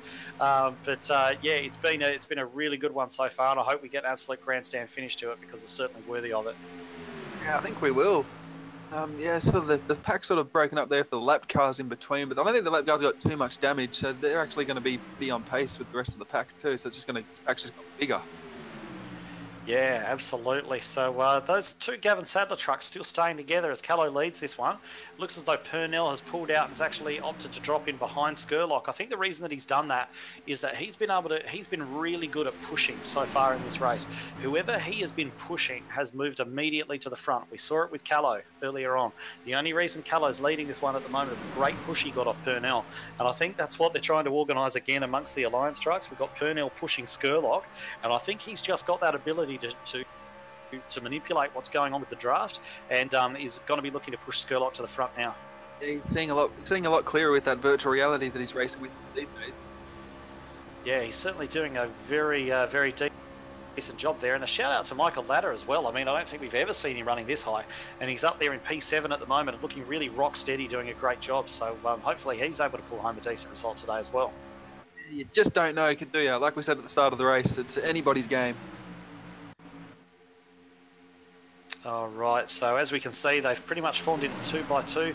Dave Douglas has joined on the back of that pack, as has Riley Curtis. It's the first time we've seen him up near the front tonight. He's got, I think he's got Ricky Cornwall there on his outside, trying to make a run up. And I think that Cornwall's got a lot more space to drive into than does Douglas. There's a lot more space ahead of him, so I expect to see Cornwall move up now onto the back of, I think it's Ryan Jones there. It is Ryan Jones in the 11, the blue number 11 that you see there on the outside line. About 5 trucks back. So just sort of running 2x2. Sadler is out of line. Sadler is going to the lane. They've had that pit stop. That pit stop strategy has backfired for them. Wrecked. Oh, they didn't wreck as well. They wrecked Sadler into James Robbie. It looks as though Clute's been taken in that as well. Such a shame for him. Such a shame for Clute. What is that? Has Clute tried to pit, or has he just been caught out? I think he's tried to pit. Clute's tried to pit as well. He's gone straight to the back of Robbie. And he's turned Robbie into Sadler. Clute has turned James Robbie into Sadler. Yeah, look, I'd expect some frayed tempers after that one. Yeah, definitely. Like we said, it's exciting getting onto pit lane. I didn't expect that to happen just 3 cars, but the 2 leaders out there, just to run into each other, that's just disappointing. Bad luck. Yeah, it's such a shame. And I mean, look back up the front now. We've got, just while all that was shaking out, we have those 2 trucks that were working that outside line, Purnell and Skurlock together, and they are now running 1st and 2nd place with Ryan Jones. Where's he come from tonight? He was nowhere at the start of this race. Ryan Jones is running there in 3rd place, and he's got Callow all over him. Yeah, he does. Matthew Clowett now, he's just taken his truck behind the wall, so he's done for the night. That's disappointing for him too. So he mustn't have pitted either.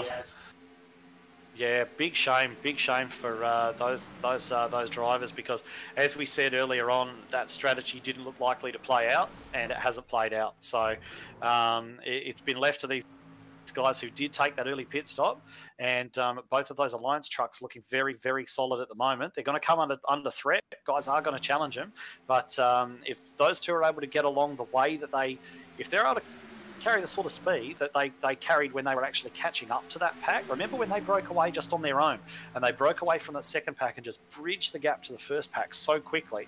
If they're able to hang on and work together like that for the remainder of the race, I don't think anyone's going to be able to stop them. No, neither do I. But I don't think from here that sort of the front pack's going to get back in line. You got quite a ways back. What do we got here? It's at least 7 seconds where Danson is. Danson's actually 7.5 seconds away. You've got the Alliance boys working together. There's some distinct sort of packs going on here. They've all got to get in line now and try and run these leaders down, but they're spread out. Yeah, it's definitely going to be that bit with the green flag stops with those guys dropping down really set the cat amongst the pigeons. There's been a lot of guys who've lost out. Remember we were saying that Dave Douglas and Riley Curtis were on the back of that lead pack? They're not now. They're all the way back. They're 6 seconds off the lead now. So that's really shaken up the order. Yeah, it has, but they're all single file. So they just keep doing this for like 10 laps. We'll see if they can actually improve. They're just about to come across the line now. We'll see if they improve on their time. They're 5.5 seconds behind the last lap. And now they dropped even further back. They lost another second. Yeah, it's They've lost another second. So if it stays green to the end, I'm not suggesting that it will, but there's only 15 laps to go. If it stays green to the end, the winner's going to come from this pack. The winner's going to be Skurlock, Purnell, Cheney, Jones, Callow, Latter, Fenton. It's got to be one of those, because the guys behind, the trucks behind, unless they sort themselves out into a nice single file lane and really get to working together, they are not going to bridge 6.5 seconds. No, I don't think they will. And the top pack's only 7 trucks, 7 trucks at the moment. So I'm not too sure. And they're pretty decent drivers, so I don't see them sort of wrecking anytime soon either. Yeah, there's a couple of very aggressive guys in there though as well. Don't forget. So I wouldn't put it past a couple of those guys who may be running back sort of 4th or 5th or something like that to really just make a banzai move there at the end to try and take that victory, because that's what they're here for. They're all here to race. They're not here to finish 2nd, 3rd, or 4th. They're here to win races. So don't be surprised to see some of those aggressive guys really try and make those moves at the end. But certainly they're not. All of them are competitive drivers, and I wouldn't expect a bonehead move out of any of these guys. But it could just be an aggression thing where they just throw everything at it at the end. But I tell you, the way those two trucks are working together, look how closely nailed together those two Alliance trucks are. I would be very surprised to see anyone be able to hook up well enough to be able to take it away from those guys on pure pace. Yeah, and they sort of look like pretty much single file at the moment, ready to run, but we're just about coming in a couple of laps into 10 to go, and I think that's when we'll see it ramp up again. Yeah, the other drivers, they're just dropping back 7.5 seconds now, so they're done. That being said, just we're only a few laps ago, Matt Danson and Josh Mickelmore were down there in 22nd, 23rd position. They're now up there, and this could be a result of could have been partially helped by that accident we saw, but they have gained positions. They're up there in 13th and 15th at the moment. So they are working their way forward, but I think they may have left it a little bit too late.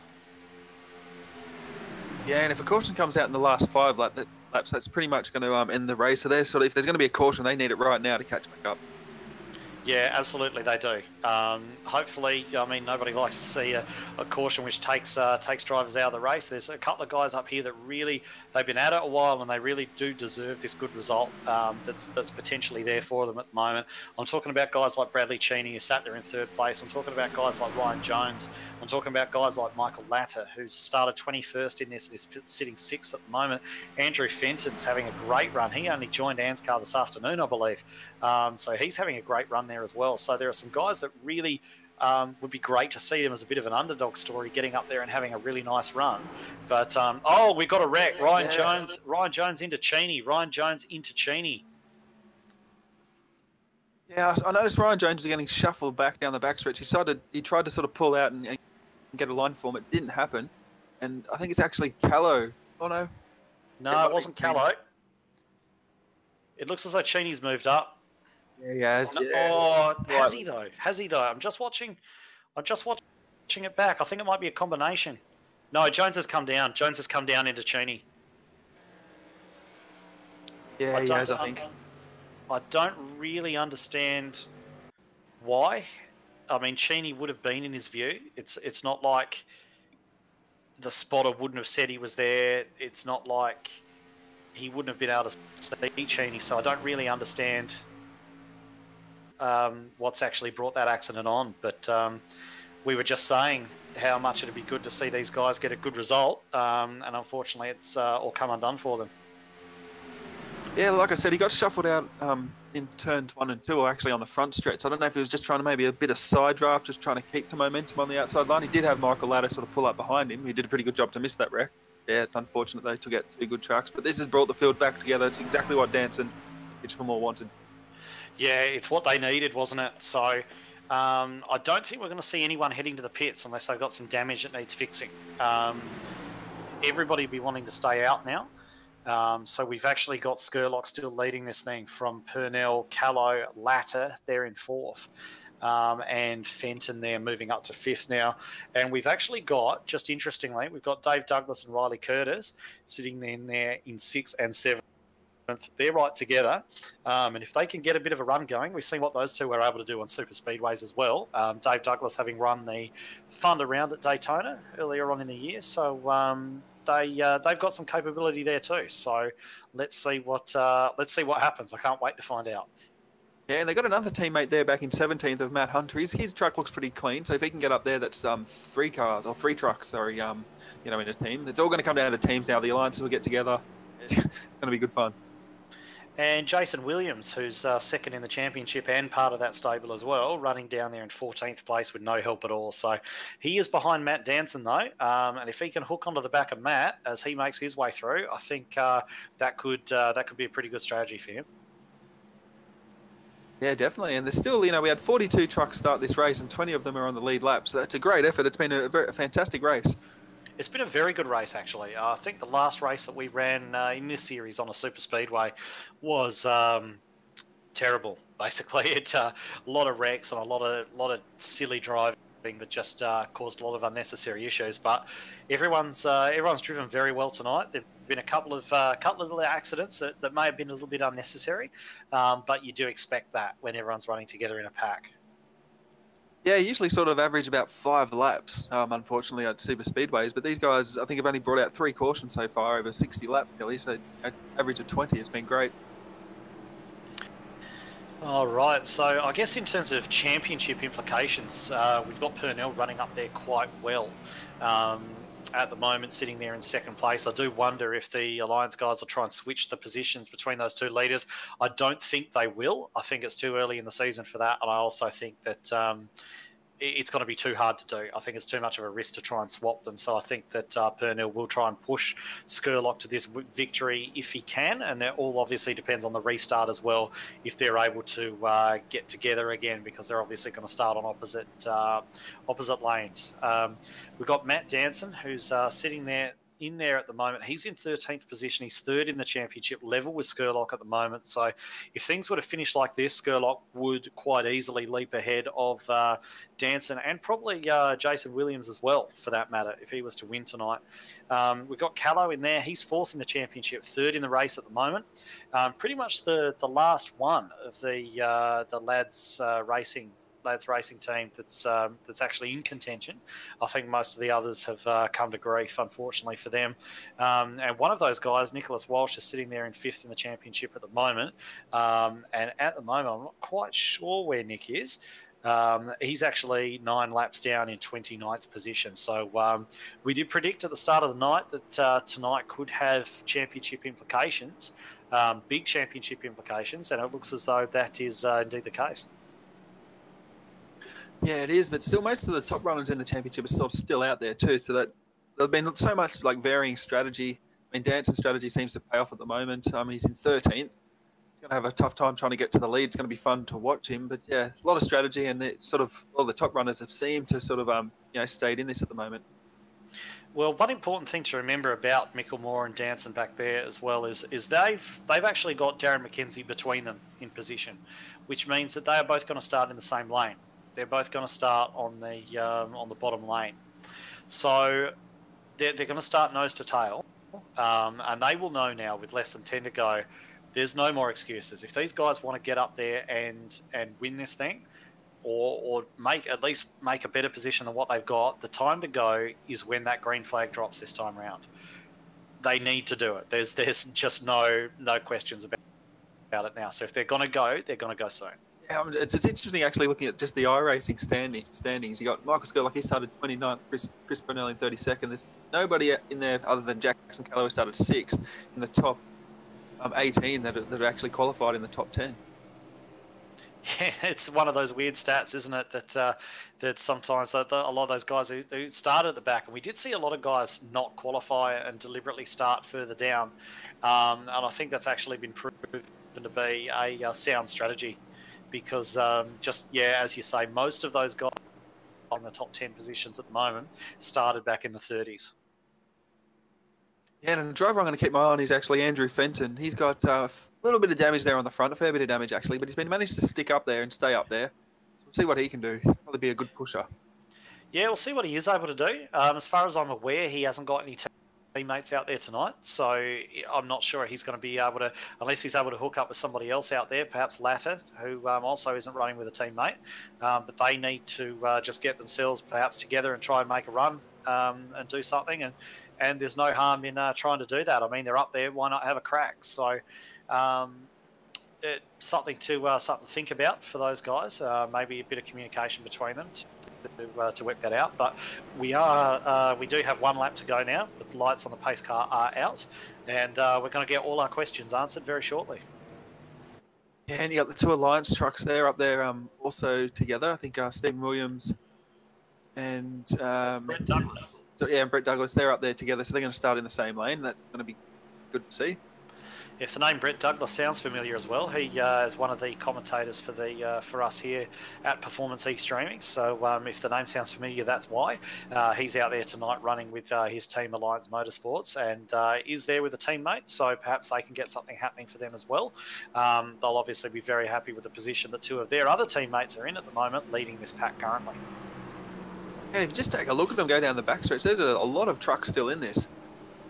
There are a lot of trucks still in this, and realistically, any of them can still win it. Anybody who is on the lead lap, so that is 21 trucks at the moment, can win this race from here.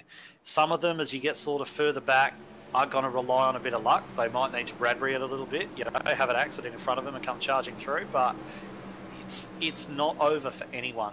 And the one that I'm going to keep an eye on is Jackson Callow. He's going to be a bit frustrated. He hasn't won a race so far in this season. And I wouldn't be surprised to see a do-or-die effort from Jackson. I really wouldn't. At the start of the year at Daytona, we saw that wreck coming off turn 4. It took out, I think, the top 3 or 4 trucks, and the trucks running in 5th, 10 seconds back, ended up winning that race. So, yeah, anything can happen. Okay, so we are ready to go. Pace car about to duck off, and we're about to go green again for what we hope is going to be the sprint to the line. Hopefully we don't get any more wrecks and we're able to see a clean finish to this one. So pace car is off. It is under the control of Michael Skurlock right now. So he is waiting. He's going to try and orchestrate something, and he goes. Is Purnell going to be able to drop in behind him? Is there enough of a gap there? It doesn't look like there is at the moment. He may just try and slot in there. They're side by side, and he gets it done. So Purnell has been able to slot in behind his teammate, which is bad news for Callow. He would have been hoping to get up there and actually make those guys work for it. But they are just streaming out a little bit single file. As we saw that little bit of a breakaway on the last restart, we're probably going to see something quite similar again.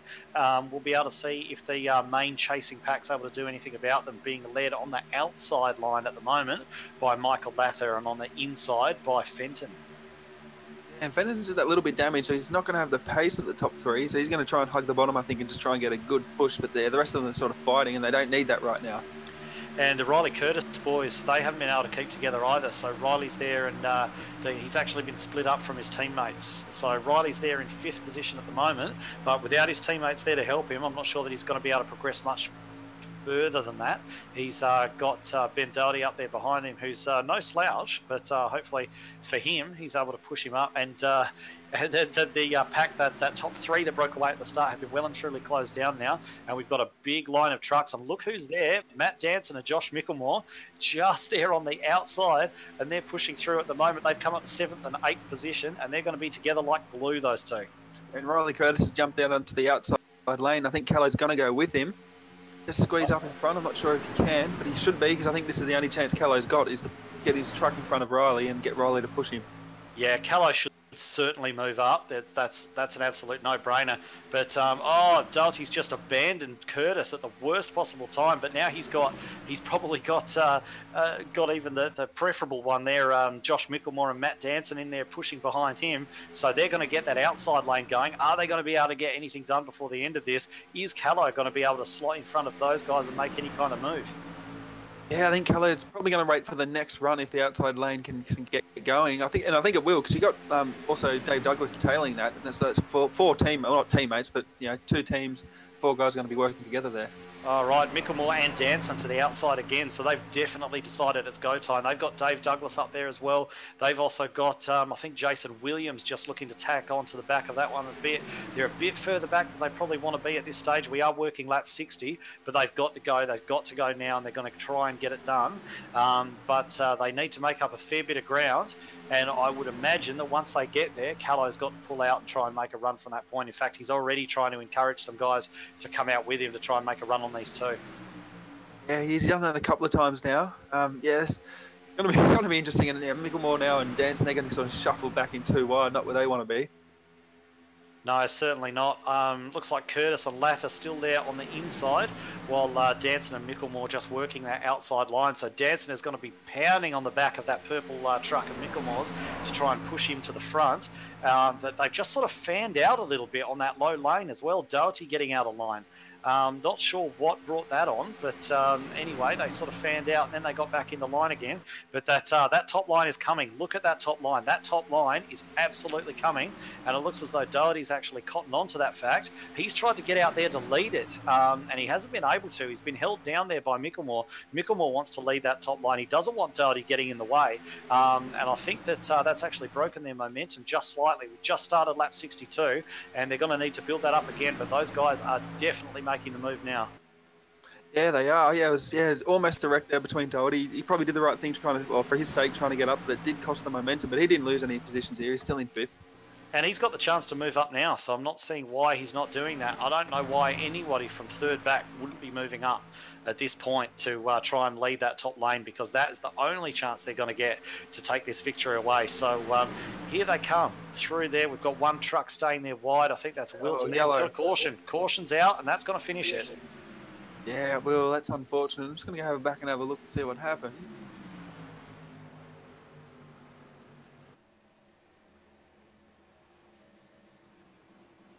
I think it might have involved possibly Brian Richmond.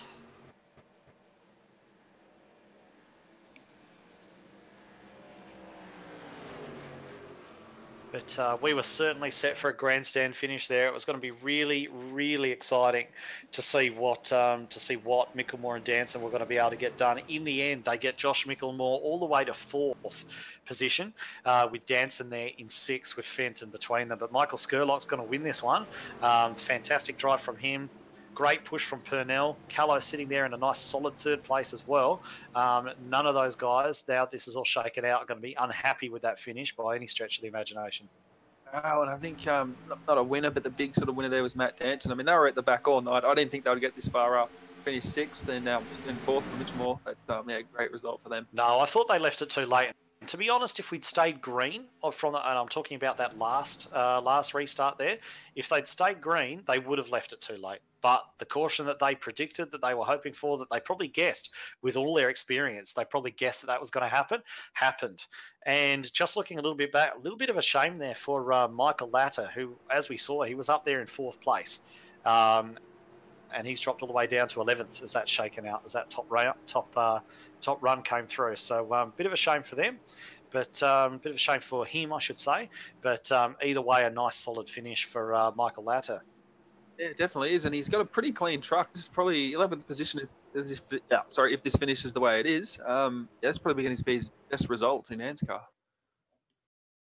I'd say it would be. I'd say it would be his best result. So either way, he's going to be happy with it. There'll be a bit of a feeling of there could have been so much more there for him if perhaps he managed to stay sort of in that lead pack, maybe made a bit of a move when the time. But it's all with 2020 hindsight now. So he's got a solid result. That's basically what it comes down to. But very solid result for those 2 Alliance trucks at the front, 1st and 2nd. And as we say, it would have been great to see what would have happened if the race had kept going. The race had run its full distance under green. It certainly would have been interesting to see what had happened. But it's kind of the way it evens out. I mean, there was a caution earlier on that helped me, and now we've had a caution at the end. It's actually what goes around comes around. Look at the standings. I think Purnell's pretty much going to keep it. I'm just seeing where Skurlock sort of end up with this win, and he was only 11 points back, so I think he'll end up jumping Matt Danson and possibly Jason Williams and end up in 2nd position on the standings. Yeah, we were sort of saying that earlier on when we were looking at the points, again under caution, just trying to predict where it was all going to shake out. And I'm no mathematician by any stretch of the imagination, but I wouldn't be surprised to actually see Skurlock take over that P2 in the championship. Yeah, he will. All right, so not a whole lot else to say as they cruise around now under the pace car. They will finish under the pace car. Just got Skurlock there with Callow right up behind him. Actually, I'm not sure just while we've been talking. Where's Chris Purnell? Yeah, I'm not sure. I can't get him. I think his connection might have. Surely not. Yeah, I'm not sure. We've actually lost our second place truck. I know Damon Stockton's just had technical issues. Kyle Stevens has had issues as well, dropping out. It looks like there may be some connection issues across. Yeah, it looks like we've got a bit of issues on the feed, and there's a lot of. Yeah, Chris Purnell has dropped. Chris Purnell has dropped out. There's a lot of connection issues there in iRacing itself. Mickelmore has fallen out as well. Yeah, I'm just listening now to the driver feed, and all these drivers are dropping out. Matt Danson's happy at the moment. He'll take a top 5, he said. That's terrible. I'm not sure if something's going on with iRacing there. I think it must be. I mean, we're getting a few technical glitches on our stream as well, and I can assure you guys it's not us. It's something that's actually coming through from iRacing, and a lot of drivers have actually dropped out of this. Brett Douglas has dropped now as well. So widespread connection issues for a lot of drivers, and that's hugely unfortunate for some guys who were in really great positions. Josh Mickelmore, Chris Purnell. That's going to change the championship. Those issues that these guys are having is going to change the championship. Yeah, well, I think that's going to drop these guys who are on the lead lap down into the low 20s. I think 21st was the last truck on the lead lap. They're going to go a lap down. I think Skurlock's going to take the championship lead. But yeah, what a disaster. Yeah, they're absolutely hideous luck for some of these guys. It looks as though those dropouts have stopped. I think Brett Douglas was the last one. So just in that, apologies for not being able to probably explain this perfectly fluently, but it looks as though there's just been mass issues there. Looks as though we've lost Stockton, Kyle Stevens, Chris Purnell, Mickelmore, and Brett Douglas. In fact, Purnell's just, but it's going to be too late for him. He's dropped so many positions. He's going to finish 19th roughly. Just massive shame for those guys. Just looks like possibly a bit of a server issue at iRacing or something like that. I'm not sure if the feed still seems to be running a little bit rough as well. A lot of dropouts there in terms of the picture. So I don't really know what to say apart from that. Apart from one thing that is for certain, and I won't say it because I won't jinx it. I was about to talk about the winner, but we'll let them cross the line first, and then we'll talk about the results. So looks as though iRacing has had its issues there, unfortunately. Nothing we can do about it, and it's a bit of a disappointing end for a lot of guys. A lot of drivers that had good results there. Big shame for them. So we'll let these guys cross the line. I'm not going to commentators curse them. We'll let them cross the line, and then we will run through the revised finishing order after all of those issues have taken place. Yeah, I've honestly never seen anything like it. I've pretty much been having connection issues all race. Yeah, but something definitely failed there at the end. Yeah, definitely. All right, as they come across the line now, guys, we can actually confirm the results for you. So we'll just run through them right now, just very quickly. Then we'll get a few guys up here for some interviews.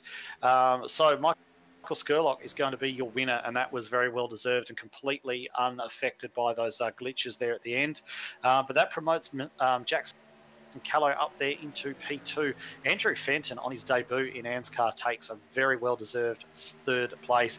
Ben Doherty fourth. Matt Danson got out of jail a little bit there. Had a great run and deserves his fifth place. We've got Riley Curtis and Dave Douglas in there, sixth and seventh. Dave Douglas was having connection issues of his own earlier on, and that's actually not happened to him this time round, and it's left him in seventh. Michael Latta promoted to eighth. Stephen Williams there to ninth. Jason Williams, no relation, I believe, in there in 10th position. Then Tristan Koch, great result for him. Matt Hunter, great result for him as well, having started 40th, finishing in P12. Then we're looking at Mackenzie, pole position man Gavin Sadler down there in 14th. Then Will Barrington, Kevin Bomford, Nick Shields, Raymond Yeager, Ricky Cornwall, Chris Purnell, 2 laps down, 20th position. Would you believe it?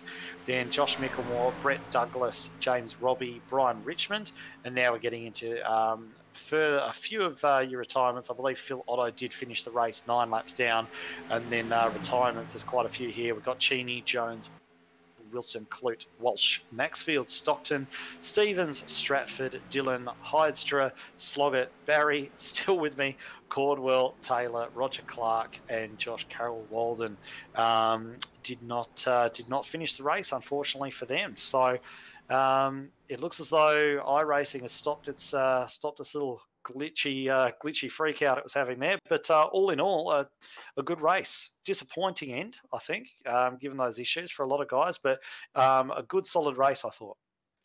Yeah, other than the ending, I think there was only 4 cautions all race. Over 65 lap was the 42 truck field, which is the biggest we've had at this sort of track. And yeah, I thought that was a great race. Yeah, so they've certainly done a very good job. Michael Skurlock taking this one out, and deservedly so. Those Alliance trucks really did work very, very well together indeed. So what we might do is have a bit of a chat to our winner. I can see Mick Skurlock just down there in the green room. And did you want to have a chat to him, Danny? Yeah, sure. Good morning. Michael, how you doing? Congratulations. Yeah, thanks. Oh, yeah, sorry. Yeah, thanks, mate. It was a bit of a strange ending to that one. Yeah, I'm not sure what happened. A lot of drivers seem to get kicked out of that, but Purnell was there when it mattered to push you out into the lead, and I know it's unfortunate he came, I think, back down in 20th position, but he's pushed you to the lead, and yeah, awesome.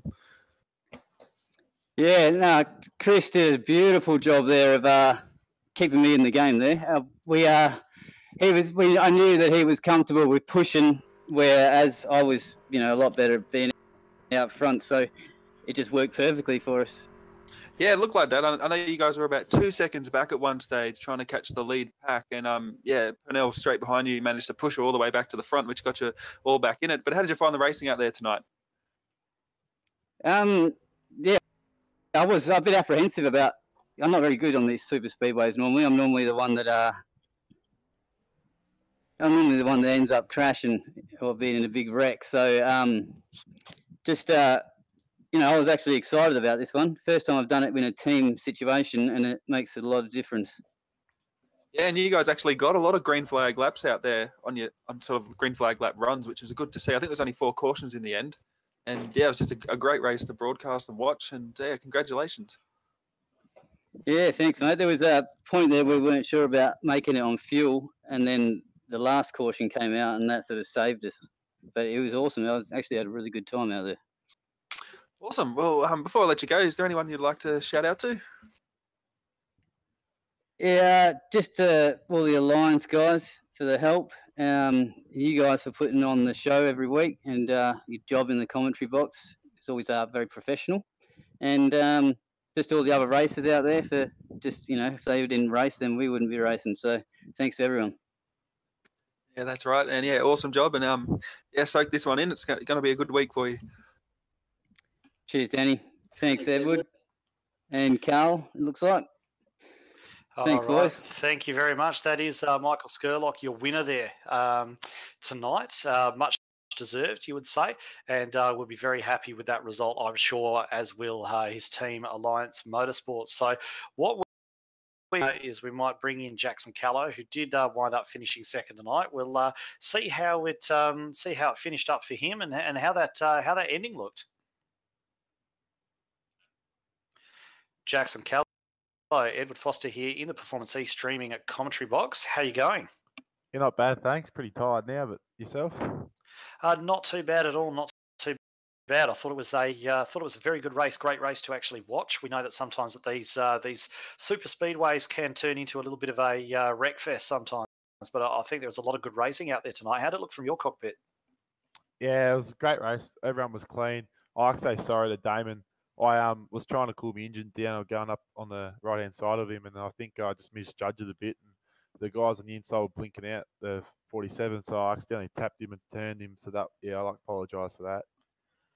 Well, fortunately, you're able to make it to the end there. And as that final caution came out, you were sitting there in third place, and then we sort of noticed that second place, Chris Purnell, had gone missing. And it was as much a surprise to us as everybody else. And then they just started dropping like flies. I mean, what was the conversation amongst the drivers as that was all taking place? All the boys had a bit of laughter about it, but I felt bad for Chris because he should have been second. But all of a sudden we just had about 12, 13 blokes drop out, like the servers crash, and I was worried I was going to drop out, to be honest. Yeah, it seemed that way. I mean, we were having a few issues with our feed as well, as far as the visibility of the trucks on screen and so on. So there really did seem to be a bit of an issue on iRacing side, and a lot of guys have sort of fallen out. So a bit of a revised order at the end, and very, I guess, a very strange finish. One of the stranger finishes that we've seen in the history of ANZCAR, I suppose. After what was really a really good race, but I mean that gives you a nice solid second place. So in terms of your approach, sort of moving forward, I know you've possibly had a few rough results recently. Does that sort of maybe just sort of re-energize you and get you back on the right track for the rounds to come? Yeah, I think it does. Like last 3 races, I've been up the front, and all of a sudden I took myself out of being taken out to go, like a few laps to go. More likely it was myself taking myself out. But yeah, I think that should put me closer back to Chris in the championship. But yeah, that's not how I wanted to get closer to him though. Yeah, I suppose technical issues. I guess mechanical issues part of real life racing, and technical issues are part of sim racing. Even though you don't like to see them sort of caused on the end of the actual sim. So, anyway, congratulations on the second place. Is anyone you'd like to give a shout out to while you're here? Yeah, you guys put on a great night once again. ANZCAR, the league's was awesome fun. All the lads race team boys for their help. Sleepies, hot toddies, lots of cart supplies, and TV installations.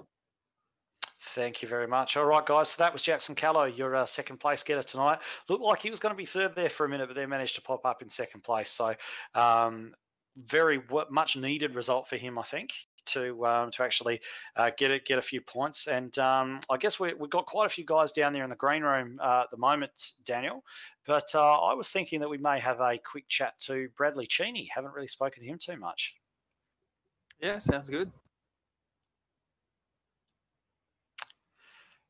Bradley Cheney, Edward Foster here from the Performance East streaming commentary booth. How you going? I'm good. Yourself, Edward? Not too bad at all. So we're just running through what was a fairly crazy end to that race, and just thought, you did have such a competitive run tonight. We don't often get the chance to have a chat with you. Haven't had a chat to you much so far in the season, I don't think. So I just really wanted to get a bit of an idea about how it all sort of shook out from your point of view. And you're running at the front pretty much all night. Yeah, restrictor plate races are the demo races. I'm not too good on anything else, but I somehow managed to stick it with every lead pack in a restrictor plate race. So I was just looking to sit in a cruisy third was what I was hoping for. I wasn't going to try and push anything there. Just to get a third place against the guys that we race against each week is just something that would have been phenomenal for me. But unfortunately, I drifted a little high and he was a little bit low, and just didn't turn out for the best.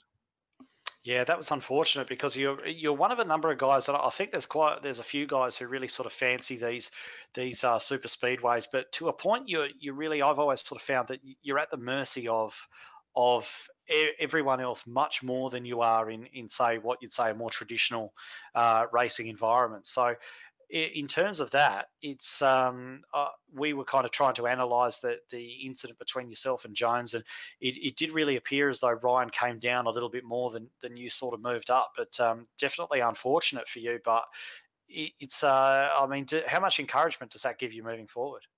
Obviously, it gives me a lot of encouragement, but I know where my skills lie. So basically, aiming for a top 10 any other week.